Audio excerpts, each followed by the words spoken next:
সুন্দরবনের জীববৈচিত্র্য সংরক্ষণ করার জন্য সুন্দরবনের এই জুন জুলাই আগস্ট 3 মাস প্রবেশ সম্পূর্ণ নিষেধ।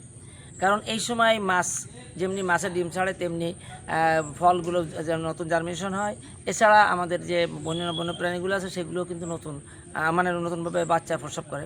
এই সময় যদি পর্যটক সহ অন্য জেলেবালু ঢোকে তাহলে তাদের ট্রলারের শব্দে মাছের যেমন প্রজনন ডিস্টার্ব হবে, ডিম পারবে না সহজে।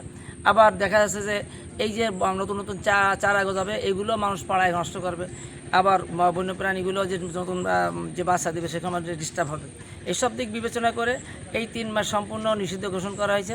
তারপরও এবছর আমাদের যে করম জল আছে এই করম জলে যে পর্যটক আসার কথা ছিল সেগুলো সম্ভবত খোলা থাকা হচ্ছে। এই পর্যন্ত আমি যতটুকু জানতে পেরেছি খোলা থাকবে, কারণ এখান থেকে এই জীববৈচিত্র্য যে প্রজনন এটা কিন্তু আর সেইভাবে ডিস্টার্ব হয় না।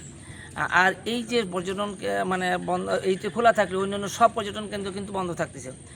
এই সময় কোনো জেলে বাওয়ালি বা চোরা শিকারী কোনো রকমের সুন্দরবনে প্রবেশ করতে না পারে এ ব্যাপারে আমাদের ঊর্ধ্বতন কর্তৃপক্ষ কড়া নির্দেশ দিয়েছেন। আমরা সেভাবে টহল যোদ্ধা আছে এই 3 মাস এই আমাদের সুন্দরবন পরিবেশ সহ যে এখানে যে আমাদের 8টা স্মার্ট টহল টিম অনবরত কাজ করে যাবে।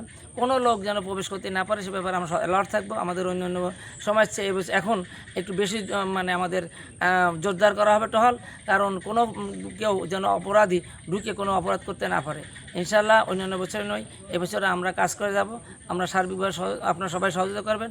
আমরা সার্বিকভাবে চেষ্টা করবো নিজেরা জীববৈচিত্র্য সংরক্ষণ রাখার জন্য।